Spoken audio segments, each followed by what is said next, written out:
Muy bien, vamos a prepararnos, vamos a orar antes de comenzar la lectura de la palabra. Les pido por favor que inclinen su cabeza en señal de respeto y cerramos los ojos para no distraernos. Señor, gracias, gracias por este día, gracias por este momento, que nos juntamos online, pero nos juntamos para celebrar al Señor Jesucristo y lo hacemos con alegría, lo hacemos, Señor, con ese sentido de que estamos haciendo lo más hermoso sobre la tierra. Ahora para escuchar tu palabra, Señor Dios. Yo en este momento abro mis ojos y mis oídos espirituales, Señor Dios, especialmente mis oídos espirituales, para oír y para recibir tu palabra, Señor, para que tu palabra traiga algo nuevo, algo diferente, algo, Señor Dios, que mejore mi vida espiritual, que la fortalezca, que la edifique, Señor Dios, que corrija lo que está mal, que mejore lo que está bien. Amén. Por eso, Señor Dios, dejo de lado, Señor, mis ideas, mis situaciones, alguna idea que te esté dando vueltas en mi cabeza, la dejo de lado. Señor, yo tomo autoridad y reprendo todo bloqueo, toda atadura mental. A veces hay ataduras mentales que no nos dejan percibir las cosas de Dios. Yo, Señor, reprendo eso en el nombre de Jesucristo. Yo también, como siervo y trabajador tuyo, me pongo bajo tu cuidado, bajo tu guía, bajo tu dirección, Señor Dios, para que me des esa claridad, esa sabiduría para poder hablar, para poder comunicar lo que el Espíritu tiene para su iglesia. Señor, pedimos estas cosas a ti en el nombre de Jesucristo, nuestro Señor. Amén y amén. Amén, mis hermanos. En este día voy a estar leyendo. Si usted tiene su Biblia, su celular, su tableta ahí, busque el libro de Hechos, capítulo 1. Estamos continuando con nuestra serie de El Cristo resucitado. Y en el libro de los Hechos, el libro de los Hechos fue escrito por Lucas, el mismo escritor que hizo Hechos es Lucas. De hecho son dos tratados, todos los comentaristas coinciden lo mismo. Y en el capítulo 1, verso 1 del libro de los Hechos, dice: Teófilo, en mi primer libro, y ese primer libro es el Evangelio de Lucas. Hechos fue escrito por Lucas, ¿no es cierto? En mi primer libro, dice, te relaté todo lo que Jesús comenzó a hacer y a enseñar hasta el día que fue llevado al cielo, después de haberles dado a sus apóstoles escogidos instrucciones adicionales por medio del Espíritu Santo. Durante 40 días posteriores a su crucifixión, Cristo se apareció varias veces a los apóstoles y les demostró con muchas pruebas convincentes que Él realmente estaba vivo y les habló del reino de Dios. Una vez, mientras comía con ellos, les ordenó: no se vayan de Jerusalén hasta que el Padre les envíe el regalo que les prometió. Tal como les dije antes, Juan bautizaba con agua, pero en unos cuantos días ustedes serán bautizados con el Espíritu Santo. Así que, mientras los apóstoles estaban con Jesús, le preguntaron con insistencia: Señor, ha llegado el tiempo de que liberes a Israel y restaures nuestro reino. Y él les contestó: solo el Padre tiene la autoridad para fijar esas fechas y tiempos, y a ustedes no les corresponde saberlo.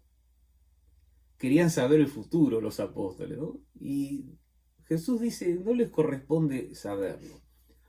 Pero recibirán poder cuando el Espíritu Santo descienda sobre ustedes y serán mis testigos y les hablarán a la gente acerca de mí en todas partes, en Jerusalén, por toda Judea y en Samaria y hasta lo último o hasta los lugares más lejanos de la tierra. Después de decir esto, Jesús fue levantado en una nube mientras ellos observaban, hasta que ya no pudieron verlo. Y mientras se esforzaban por verlo ascender al cielo, dos hombres vestidos con túnicas blancas de repente se pusieron en medio de ellos. Hombres de Galilea, les dijeron, ¿por qué están aquí parados mirando al cielo? Jesús fue tomado de entre ustedes y llevado al cielo, pero un día volverá del cielo de la misma manera en que lo vieron irse. Este definitivamente es el último pasaje terrenal de Jesús, ¿no es cierto? La última aparición Jesús en la tierra. Yo no sé y no se contaba mucho, no hay una explicación. En los otros pasajes donde leíamos veíamos y estudiamos, no todos los pasajes donde Cristo fue resucitado, se menciona cómo aparecía, pero nunca se mencionó cómo desapareció. Nunca se mencionó eso. Este es increíble, pero es el único pasaje donde menciona que Jesús lo muestran cómo se va desapareciendo. Y evidentemente la forma en que se está yendo Jesús ahora, y por eso la menciona Lucas, lo menciona a Jesús ascendiendo, lo menciona a Jesús subiendo al cielo, envuelto en una nube. Definitivamente esta era la última aparición de Jesús así en forma física, ¿no? Es decir, hasta ahora siempre se les apareció en forma física, pero digamos que esta definitivamente fue la última. Y Lucas no puede dejar de mencionar esto, y en el versículo empieza a explicar el propósito de las apariciones de Jesús. Juan también lo menciona, pero dice que Cristo se apareció varias veces a los apóstoles y dice dos cosas que son fundamentales para nuestra vida espiritual. Primero dice, les demostró con muchas pruebas convincentes, y otra versión dice contundentes. Es decir, Jesús estaba queriendo, ¿cómo les puedo decir? Tratando de dar una prueba definitiva de que verdaderamente Él estaba allí, que ese no era un espíritu, no era una cosa que se aparecía y desaparecía, aunque realmente era así, si bien se aparecía y desaparecía, no era una cosa, ¿cómo le puedo decir? Inmaterial, no era una cosa que uno, como uno ve en las películas, que vieron que le pasa la mano así, y entonces la mano como que le atraviesa porque es una cosa inmaterial. Por eso en la resurrección, cuando Tomás dudaba, él decía, si yo no meto el dedo en su herida y no meto mis dedos en sus llagas y mi mano en su herida, y fue lo primero que hizo Cristo cuando lo saludó a Tomás. Lo primero que le dijo, pasa a vosotros, y lo llamó directamente a Tomás y le dijo, mete tus dedos en mis manos y pon tu mano en mi costado, ¿no es cierto? Es decir, le dio una prueba convincente, una prueba contundente. Jesús quería asegurarse que era un cuerpo, pero era un cuerpo glorificado, no era un espíritu, no era una cosa fantasmagórica que se aparecía y desaparecía. Él estaba dando pruebas contundentes, ¿no? Entonces, ¿por qué Jesús quería dar pruebas contundentes de su existencia? Te lo voy a decir por qué. Porque Jesús quiere que nosotros también demos pruebas contundentes y pruebas convincentes que Dios está en mi vida. ¿Me escuchaste bien? Es un poco fuerte esto. Jesús quiso dar una prueba convincente, una prueba contundente de que Él tenía un cuerpo glorificado y que Él estaba subiendo a Dios, y nosotros, mis hermanos, tenemos que dar esa misma prueba contundente, que Cristo está en mi corazón, y en la medida en que yo actúo voy a estar revelando ese Cristo en forma contundente, en forma convincente a las personas que me rodean. Dios nos puso en esta tierra. ¿Para qué? Para dar prueba de que Cristo es el que está sentado en el trono de mi corazón. Ese es el secreto. Por eso dice que Cristo quería darles pruebas contundentes.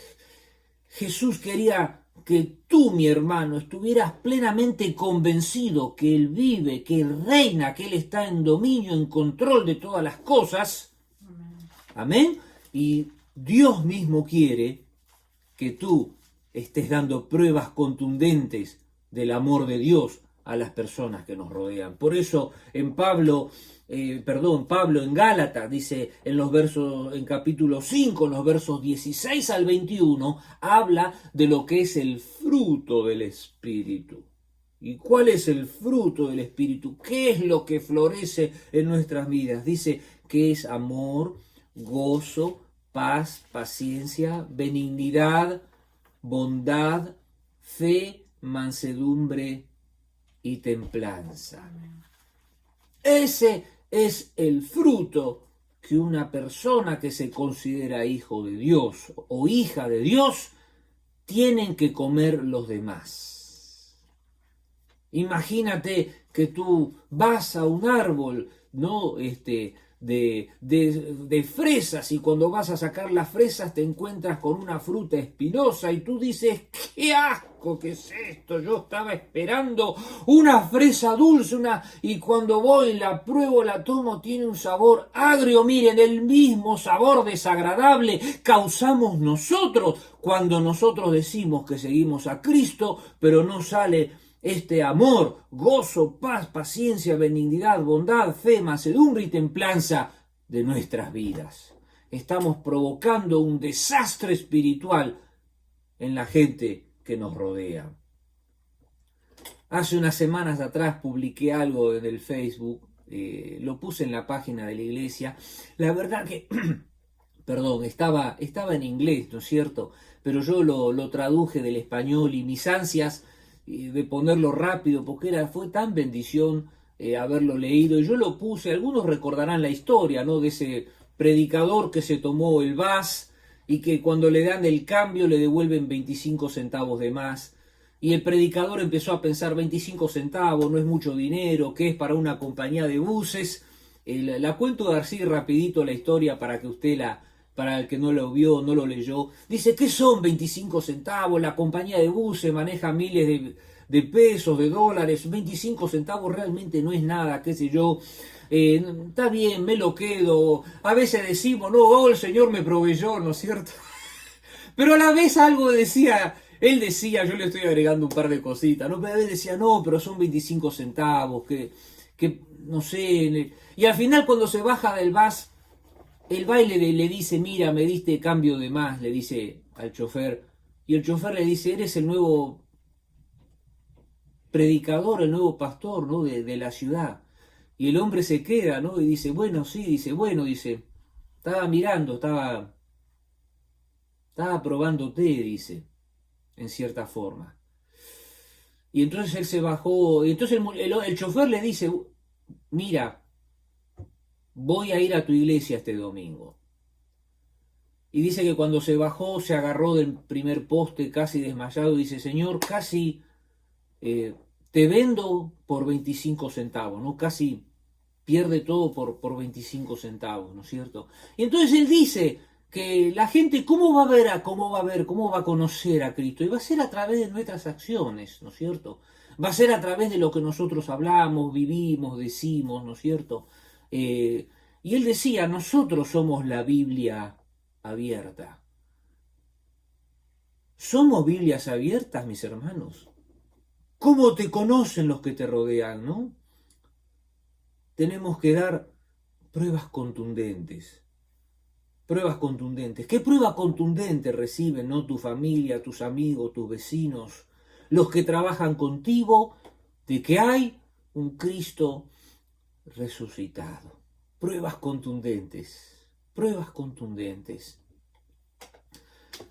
La primera cosa que Dios quiere que practiquemos, ¿no? Darle pruebas contundentes a los demás de que verdaderamente Cristo está en nosotros. Segunda cosa, Cristo, vuelvo a releer, ¿no? El verso 3, Cristo se apareció varias veces a los apóstoles, le demostró con pruebas convincentes, que él estaba vivo. Dice, y les habló del reino de Dios. Este es el segundo elemento que quiero mencionarles en esta mañana. Les habló del reino de Dios. ¿Por qué les hablaba del reino de Dios? Porque los discípulos tenían, usted sabe, todavía una idea confundida de lo que era el reino de Dios. Les habló antes de ser crucificado, pero definitivamente en todas estas apariciones, en estos 40 días de apariciones, Lucas especialmente enfoca que lo que les hablaba, el verdadero motivo de las apariciones, no solo era mostrar que estaba resucitado, sino el conocimiento del reino de Dios. ¿Qué es el reino de Dios? ¿No es cierto?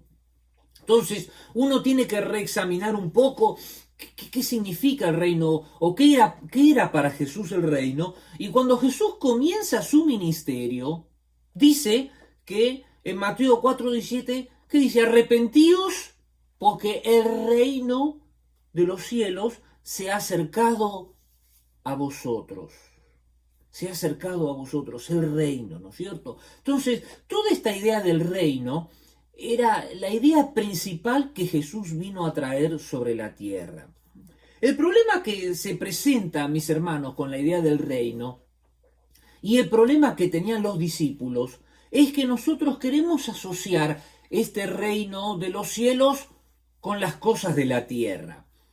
De hecho, si usted lee en Hechos, el pasaje que acabamos de leer, en el versículo 6, en Hechos 1:6, dice, así que mientras los apóstoles estaban con él, le preguntaron con insistencia, Señor, ha llegado el tiempo que liberes a Israel y restaures nuestro reino. Es decir, si este reino que Jesucristo estaba trayendo tenía que definitivamente provocar un impacto en la parte política.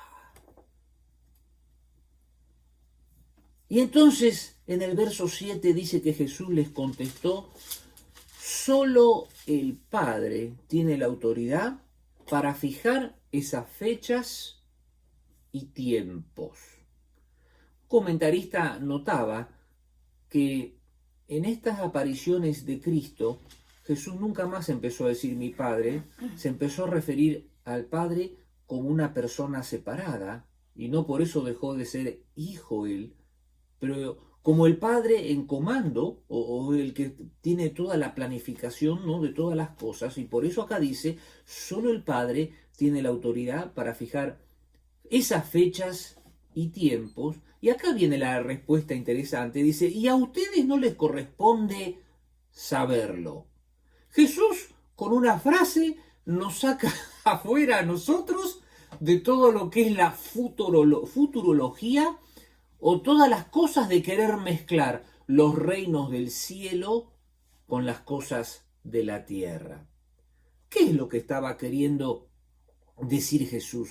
Quería traer un nuevo concepto de reino, que a nosotros nos cuesta muchísimo entender.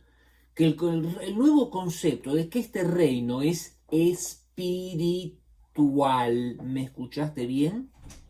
Y que nosotros queremos hacer una relación entre ese reino espiritual y el reino y las cosas que pasan acá en la tierra, y a Jesús no le interesa absolutamente nada que haya una relación entre las cosas terrenales y las cosas espirituales. Por eso les dice, ellos le preguntan, ¿se va a liberar Israel y restar en nuestro reino? ¿Va a mejorar la situación económica? ¿Va a parar el coronavirus? ¿Va a pasar todo esto? Y Jesús le dice, solo el Padre tiene autoridad para fijar esas fechas y esos tiempos. ¿Tú tienes esas preguntas? Yo también las tengo. Y la respuesta de Jesús es la misma. Solo el Padre tiene la autoridad para fijar esas fechas y esos tiempos. ¿Va a haber una vacuna? ¿Vamos a estar mal? ¿Vamos a estar bien económicamente? Solo el Padre tiene esas fechas y esos tiempos, y a ustedes no les corresponde saberlo. Amén. El problema, mis hermanos, es que ya le digo, nosotros queremos transferir el concepto espiritual de Jesús del reino a nuestras áreas de nuestra vida particular, a nuestra vida política, a nuestra vida social, ¿no? Y eso es diametralmente lo opuesto a lo que Jesús espera de nosotros, que es que nosotros demos pruebas contundentes de que Cristo vive en nosotros. Entonces, hablar del reino, tenemos que sacar el reino de Dios, y para sacarlo usted tiene que entender 3 o 4 cositas. Primero, que el reino es espiritual. Amén.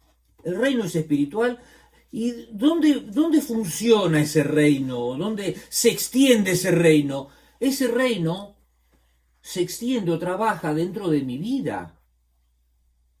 ¿Me va siguiendo, mi hermano? Nosotros a veces queremos sacar el reino y decir, bueno, esta casa es del reino. Mire, nosotros oramos por las casas, bendecimos las casas y todo eso, pero verdaderamente, ¿quién es el que trae la presencia de Dios? Por ejemplo, acá en esta casa donde yo vivo, soy yo.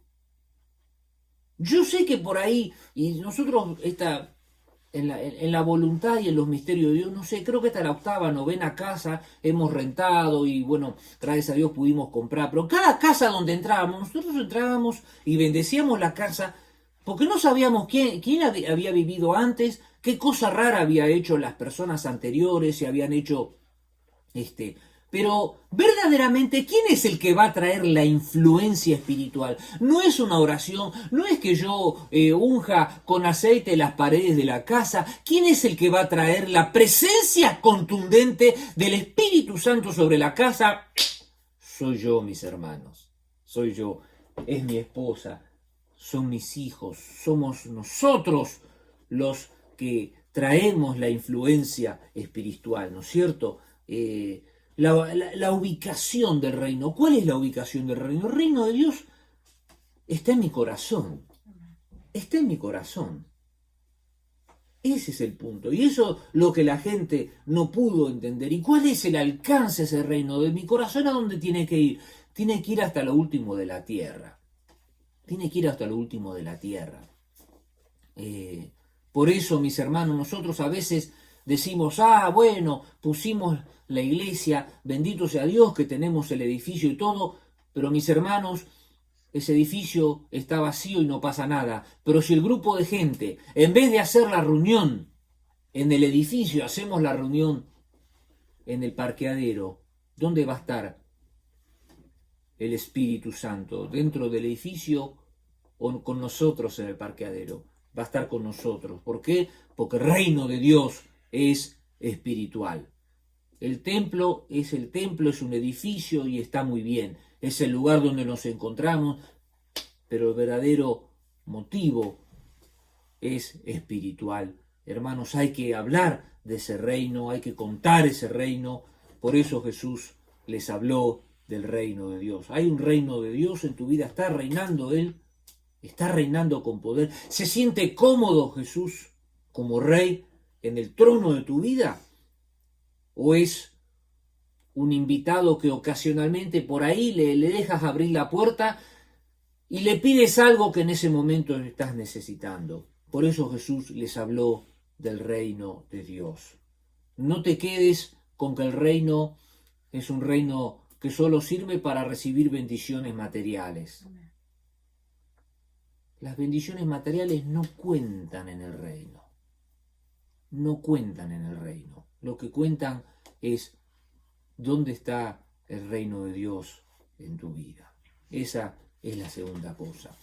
La tercera cosa que Jesús les dice decididamente es, primero se los dice en el verso 4, cuando dice que una vez mientras comía con ellos les ordenó, no se vayan de Jerusalén hasta que el Padre les envíe el regalo que les prometió, tal como les dije antes.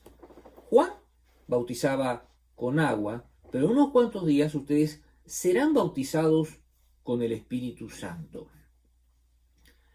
Y lo vuelve a mencionar en el verso o en la conversación siguiente, cuando los discípulos, ¿no? Y eso es lo que vamos a mencionar, que le preguntaron si iba a restaurar el reino, y Jesús les contesta: solo el Padre tiene autoridad para fijar esas fechas y tiempo, y a ustedes no les corresponde saberlo. Y Jesús cambia el tono de la respuesta y les dice: pero recibirán poder cuando el Espíritu Santo descienda sobre ustedes, y serán mis testigos, y le hablarán a la gente acerca de mí en todas partes, en Jerusalén, por toda Judea, en Samaria y hasta los lugares más lejanos de la tierra. Es decir, Lucas es como que, usted sabe, ¿no? Lucas es un historiador. Entonces, como historiador, indagó desde el principio, ¿no?, todas las cosas, y en el libro de los Hechos, por supuesto que continuó indagando. Y yo me imagino que Lucas, como un reportero, habrá entrevistado a los discípulos, habrá entrevistado a los que estaban hablando. Perdón, esto es una suposición, pero deduzco que Lucas, es decir, y esto lo dicen varios comentaristas, ha consultado varias fuentes. Fuentes son escritos, y habrá entrevistado a personas. De hecho, estuvo con Pablo, ¿no?, en varios viajes misioneros. Pero definitivamente consultó a Marcos, el Evangelio de Marcos, consultó, ¿no? Es decir, chequeó un montón de fuentes, y especialmente en lo que son las fuentes de la resurrección. Definitivamente hablaba Jesús de dos cosas, y eso fue lo que quiso reflejar. Primero, del reino, y por supuesto, y acá lo menciona dos veces, del bautismo del Espíritu Santo, ¿no es cierto?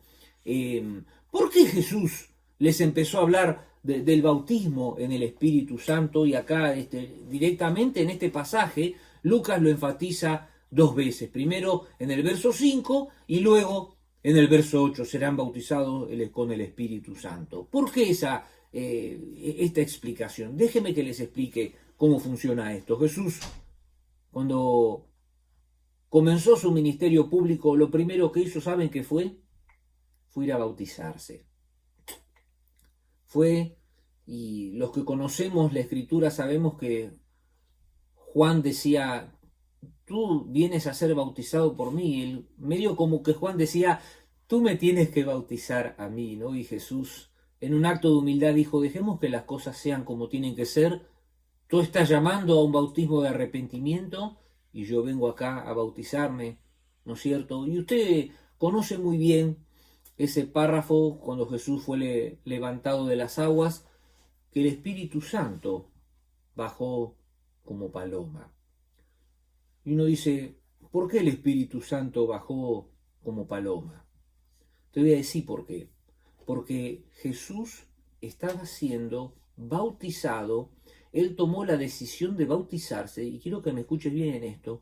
Su decisión fue 100% genuina, honesta. No había ningún otro propósito que hacer la voluntad de Dios. Entonces, cuando usted se bautiza en el nombre del Padre, del Hijo y del Espíritu Santo, y lo hace en una forma genuina, no le quepa la menor duda de que el Espíritu Santo de Dios va a bajar sobre su vida y ya le va a empezar a guiar. Por eso, mis hermanos, ni bien Jesús fue bautizado y el Espíritu Santo bajó como paloma, el Evangelio de Mateo fue bien clarito, que dice que el Espíritu le llevó al desierto. Y uno dice: ¿cómo lo llevó al desierto? Estaba lleno del Espíritu Santo, tendría que haber salido a predicar, ¿no es cierto?, a hablar de Dios por toda parte, y lo llevó al desierto. ¿Por qué esto? Te voy a decir dos cosas. La primera, quiero decirte algo. Si tú te has bautizado y tú has recibido a Cristo, ya el Espíritu Santo ya está jugando un papel decisivo en la vida del cristiano. Ya está jugando un papel decisivo. Por eso Jesús, cuando fue bautizado, el Espíritu Santo ya bajó sobre él, y el Espíritu Santo ya lo llevó al desierto, y lo llevó al desierto con un propósito especial. Se fue al desierto, ¿para qué? Para orar, para ayunar. no fue a pasar un tiempo bonito, un tiempo agradable. Fue a pasar un tiempo difícil, y usted conoce el pasaje de la tentación, ¿no es cierto? Que después de 40 días,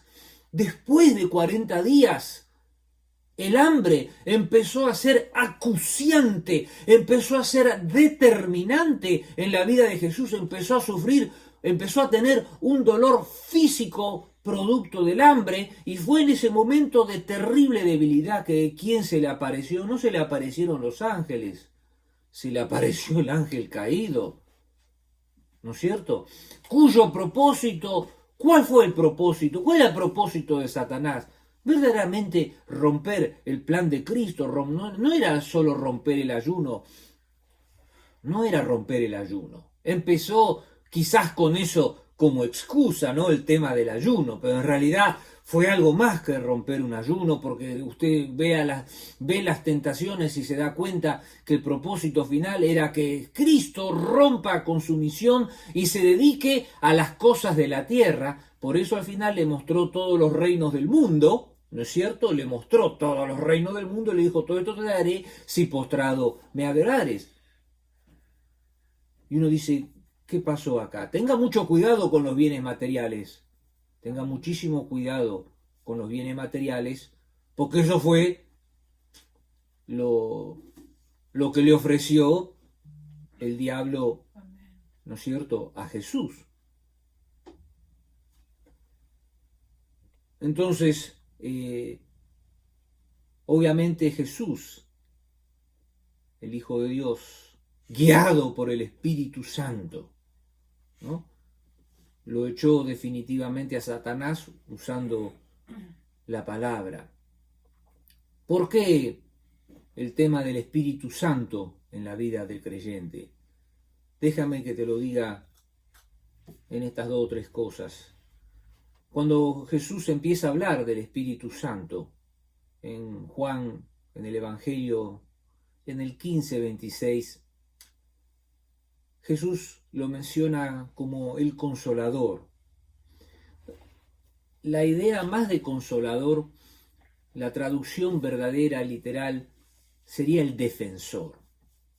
El defensor. Y uno dice: ¿cuál es la idea de este Consolador o de este defensor? Una de las cosas que me pasan siempre, o que me pasaban cuando llegué a los Estados Unidos, era que no conocía a nadie, no sabía nada. Entonces siempre me trataba de, me acuerdo cuando recién llegábamos, estaba el hermano de Adriana, el pastor Marcelo, y entonces nosotros teníamos esa tendencia un poco a buscarlo a él y preguntarle a él, buscar consejo de él, y de pronto si teníamos que hacer un trámite lo buscábamos a él. Era nuestro consejero, por así decirlo, legal, espiritual, llámelo, de compras. ¿Por qué? Porque no conocíamos absolutamente nada y era la persona que prácticamente nos introducía en todas las cosas, ¿no es cierto? Entonces, uno era, por así decirlo, para que usted lo entienda y para que usted se grabe la idea, era nuestro defensor, ¿no es cierto? Era la persona que nos ayudaba. Y la idea un poco del Consolador o del defensor, la idea del Espíritu Santo, es esa: que nosotros jamás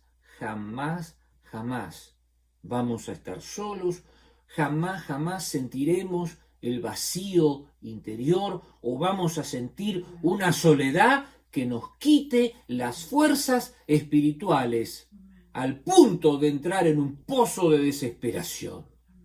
No podemos caer en un pozo de desesperación. ¿Sabe por qué? Porque el Espíritu Santo ya está en nosotros. Entonces, esa es la idea de ese Consolador, esa es la idea de ese defensor. Jesús se los decía porque él fue alzado, y ellos lo pudieron ver, fue levantado, y entonces ante esa sensación de orfandad, de sentirse solo en esta tierra. Por eso bajaron luego esos hombres, ¿no es cierto?, los dos hombres vestidos de blanco, y les dijeron: ¿por qué están parados ahí mirando el cielo? Jesús fue tomado de entre ustedes, pero un día volverá de la misma manera que lo vieron irse. Sintieron esa orfandad, sintieron en ese momento que Jesús se les iba y solo había una cosa que iba a reemplazar ese contacto diario a diario, esa seguridad interior, esa convicción. ¿Y cuál era? Que Cristo les iba a mandar el Espíritu Santo. De hecho, en Juan capítulo 22, Jesús les dijo a los apóstoles: reciban el Espíritu Santo. Es casi, es casi un mandato el trabajar el Espíritu Santo en nuestras vidas. Mis hermanos, ¿y qué era lo que, qué es lo que produce entonces el Espíritu Santo en nuestras vidas? Te lo voy a explicar, ¿no? Y acá Jesús lo aclara un par de veces cuando dice: recibiréis poder. Recibiréis poder. Y entonces uno se queda pensando: ¿qué es específicamente recibir poder? Te voy a explicar qué es lo que quiere decir Jesús cuando habla de recibir poder. Cuando él habla de recibir poder, no significa que nosotros estamos, ¿cómo lo puedo decir?, que vamos a recibir un poder especial, un poder mágico o un poder... Nada que ver, nada que ver. ¿Sabe lo que significa cuando acá habla de recibir poder? Es la palabra poder se trabaja como, en griego es dinamis, y significa, en realidad es capacidad de hacer algo. Y en este caso, cuando él habla de poder, dice es capacidad. Y uno dice: ¿capacidad para qué? Capacidad para hablar con valentía sobre el reino de Dios.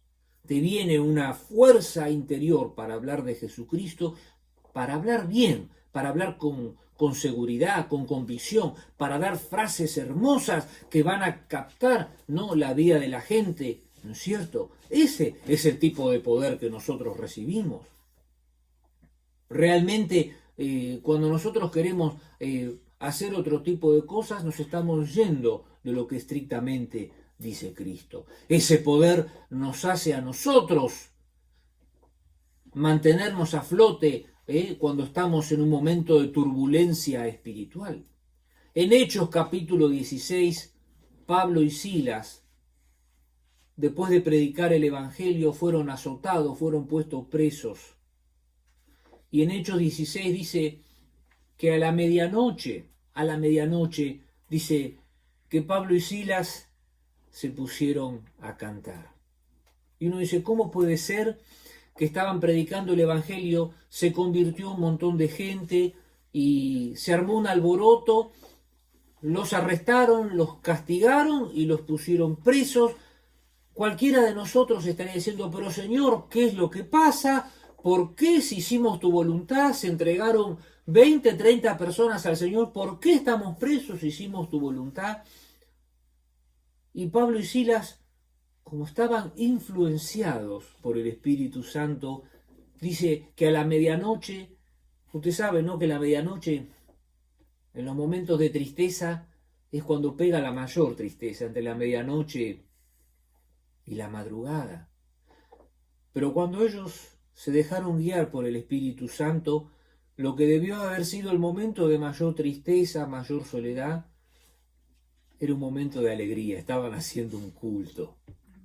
Y ese es el secreto de las personas que tienen el Espíritu Santo. Por eso Jesús insistía tanto con que nosotros recibamos el Espíritu Santo. Entonces, ¿por qué todo esto? Porque Jesús quiere que nosotros nos movamos como Él se movió. Recibió el Espíritu Santo y de eso, ese es el secreto de la vida de los hijos de Dios. No solo recibir a Cristo en el corazón, sino moverse con ese defensor, con ese consolador. Ese consolador viene cuando tu vida está llena de Dios, cuando tú pides y clamas a Él para que venga. Por eso Jesús dijo, reciban el Espíritu Santo. Ese es lo que Dios espera de nosotros, que nosotros vivamos con ese poder, que no es un poder para hacer las cosas que a nosotros nos gusta, es un poder que viene en nuestras vidas para hablar de Dios, para establecer el reino de Dios y su justicia. Me va siguiendo, mi hermano. Esa es la tercera cosa que Cristo espera de nosotros.